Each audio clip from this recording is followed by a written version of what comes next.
और मैं इनसे सूट सिलवाने के लिए आया हूँ और कपड़े बहुत अच्छे सिलते हैं इनका काम बहुत अच्छा है। ये इशारे से काम करते हैं और काम बहुत अच्छा है इनका।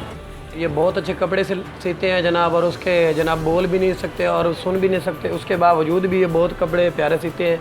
हर त्यौहार, ईद हो, मीठी ईद हो या बकरी ईद हो या शादी का कोई त्यौहार हो तो जनाब इनसे हर साल हर टाइम पे जब भी कोई अच्छे त्यौहार हो तो हम इनसे कपड़े सिलवाते हैं। डेली आते हैं, जब भी कोई कपड़े सिलवाते हैं ना तो जनाब आदत होती है हम इनकी बात समझ लेते हैं, हमारी बात समझ जाए, नहीं तो ये लिख के बता देते हैं, हम फिर उसे पढ़ के उसको रीड करके समझ लेते हैं।